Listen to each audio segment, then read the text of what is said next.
Hi guys, it's Paige from Titan Fitness and Moodi and we're just going to talk to you about the importance of a balanced diet and healthy nutrition.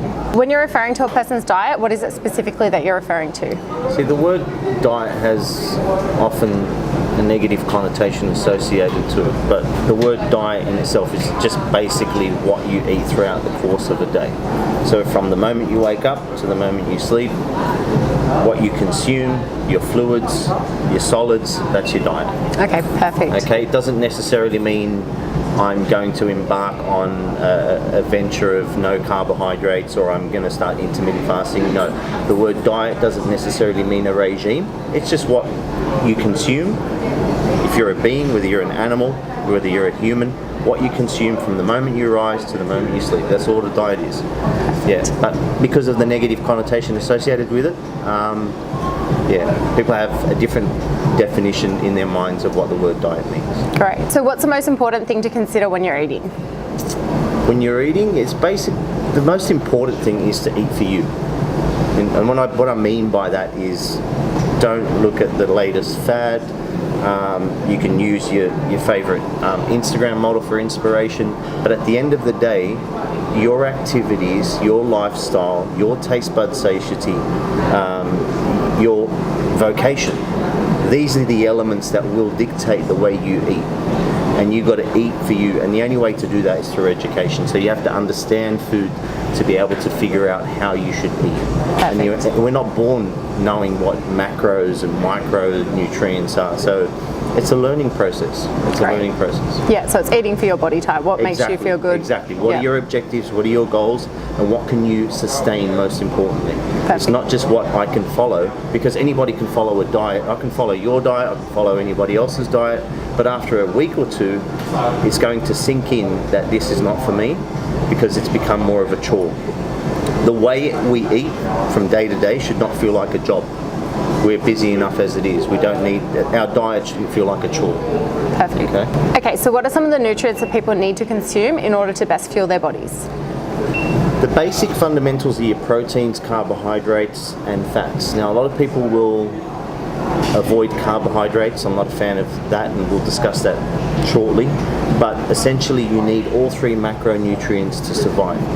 If I was to prioritize one over the other in terms of the way you dictate the way you eat, I would say protein, because it's the only macro out of the three that your body can't really create on its own.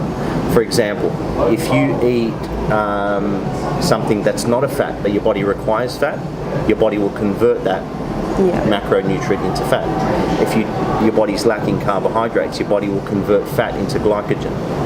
Your body can convert food into glycogen, your body can convert food into fat. Your body cannot create protein on its own, or not all the amino acids anyway. That's why you have your essential and your non-essential amino acids.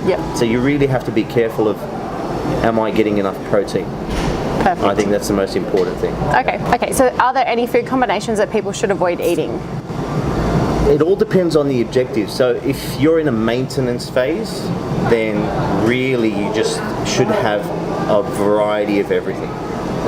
And what I mean by everything, I don't mean everything on the shelf in the shopping center or in the supermarket. I mean all whole foods. If you're trying to gain weight, you may combine food so you can slow your metabolism down if you're an ectomorph. So you have to understand what foods can do that. For example, if I put fats with carbohydrates, that's going to slow down the digestion process, so that essentially you're sort of slowing down your metabolism. The majority of people want to lose weight.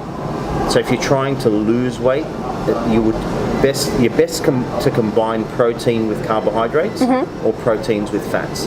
You don't really want to put fats and carbohydrates together if you're trying to lose weight.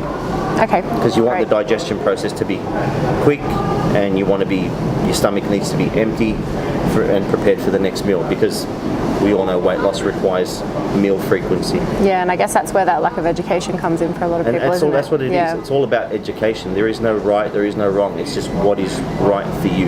Perfect. Okay, so you mentioned before about carbohydrates being very important, and you don't agree with completely cutting them out of your diet. What are the main reasons for that? The main reason for not cutting carbohydrates out of your diet, other than that being our main source of energy and the body's preferred fuel source. It's also the brain's fuel source. So you'll notice that when people first start to go on a low carb diet, their temperament will change, their ability to focus will change, their concentration span will change, and the argument is, okay, you'll fall into ketosis and you'll eventually adapt. But even that is not ideal, because even if you fall into ketosis, your protein is now being converted to glycogen to be fueled for energy. Mm-hmm. So we eat protein for recovery, and we eat protein to tone our muscles and build more muscle fibers and enlarge our muscle fibers to progress. Now, if you're eating protein to progress, but you're not eating carbohydrates, that protein is going to be taken away from progression and converted to glycogen to be used for carbohydrates. So carbohydrates are not only essential for energy, they spare the protein that you're consuming. You don't have to consume as much protein to reach your goal. And carbohydrates are a lot easier on the digestive system. A super high protein diet and low carbohydrate diet is not the best not the ideal way to eat for your organs, especially your kidneys. Okay, that's a great thing to point out, because I think a lot of people these day and ages think, all these low carb diets, and they will just purely focus on protein to build muscles. So it increases the sensitivity of carbohydrates too, which is a disaster. And I've seen so many people, spend 3 months dieting to lose, say, 20 kilos, and then put that 20 kilos on in a fortnight. And that's because your receptors are so sensitive to carbohydrates, even clean carbohydrates. Not all carbohydrates are evil. I'm not saying go out there and eat processed food and sugars and everything else, but whole foods, sweet potato, brown rice, wild rice, quinoa, these are foods that serve a purpose. They're there for us to consume. And another way to make sure that you are consuming the right amount of food is look at the colours. Throughout the course of the day, ask yourself, have I eaten anything yellow? Have I eaten anything red? It's a very basic way to make sure that you don't only meet your macronutrient needs, but also your micronutrient needs. Because at the end of the day, it's not just macros. Your cells communicate with one another using micronutrients. So vitamins, minerals, antioxidants, phytonutrients, they're just as important.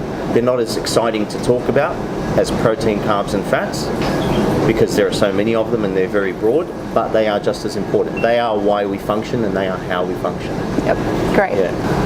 Thanks guys, so that's just our little segment on diet and nutrition with Moodi Danawi, and my name's Paige, and we'll bring some more things for you as we progress through the weeks. Looking forward to going into more depth as we progress with Titan TV and making sure that we educate our customers. That's it. Thanks guys.